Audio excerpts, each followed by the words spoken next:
dans les bureaux d'une organisation malveillante. Eh, Camille, ça te dirait pas qu'on modifie encore un peu tout ça? Histoire de se faire encore plus de fric? On risque pas de perdre encore des joueurs?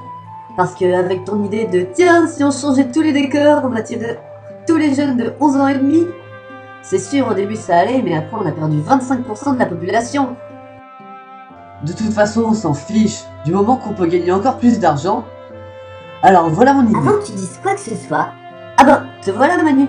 Où tu étais encore passé? J'étais juste allé dire au support de ralentir la cadence, histoire de faire gaspiller l'abonnement des joueurs postant des demandes. Et comme ça, il rachète de l'abonnement. Génial comme idée. Je vais peut-être pouvoir agrandir mon jacuzzi finalement. Celui de Paris? Mais non, celui-ci, il faut déjà 2 jours pour le remplir entièrement. Bon, c'était quoi ton idée, Anthony? On rend l'écran abusé. C'est pas déjà fait? Ce fut d'ailleurs une bonne idée, on a attiré toute la population de jeunes français n'aimant pas attendre pour être forts.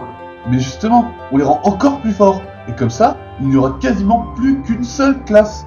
Ce qui fait que... Oui, tous les joueurs seront pareils. Du coup, plus aucune plainte. Et encore plus de joueurs, vu que tout le monde sera abusé. Mais on perd toute la communauté des casuals et des 19-99 ans. Qui s'en souciait vraiment de toute façon? Ils croient encore au miracle, comme celui qu'on adapterait le jeu à leur goût. Ouais, c'est pas faux. Donc, on accroît encore la clientèle jeune, et clientèle jeune égale abonnement, et code audio égale pognon. Tiens, justement, en parlant des jeunes, génial ce coup de pub avec les accessoires d'école. Même plus besoin de faire de la réclame par nous-mêmes, les enfants s'en chargent. De plus, je vous rappelle que la PJ a classé le jeu en moins de 12 ans, et ce que l'on vend est plutôt pour les 10 ans. Quelle réussite cette entreprise! C'est vrai que 290 millions d'euros de chiffre d'affaires en 2009, waouh! Mais revenons à nos cras. Je propose qu'on augmente leur sort de, disons, 400 de puissance chacun. Ça me paraît raisonnable. Qu'ils puissent désenvoûter aussi. Bonne idée! Et si on mettait tous les items gratuits aussi? Plus d'efforts, plus de clientèle, plus de... Bon, on fait ça dès qu'on le peut. Maintenant, venons-en à la question qui fâche. On prend quel fansite pour notre event?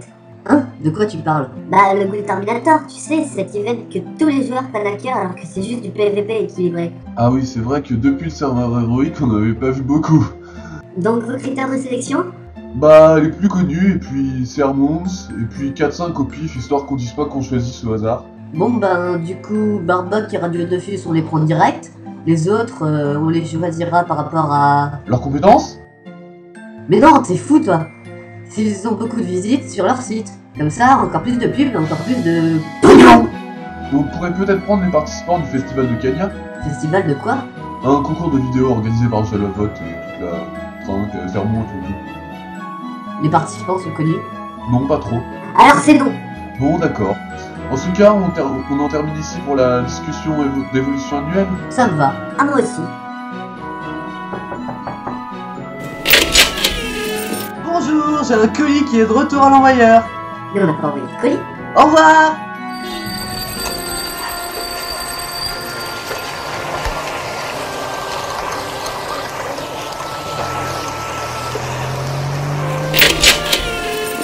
Qu'est-ce que cela peut bien être?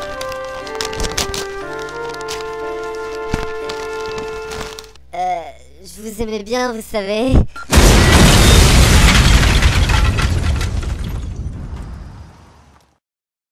Ah!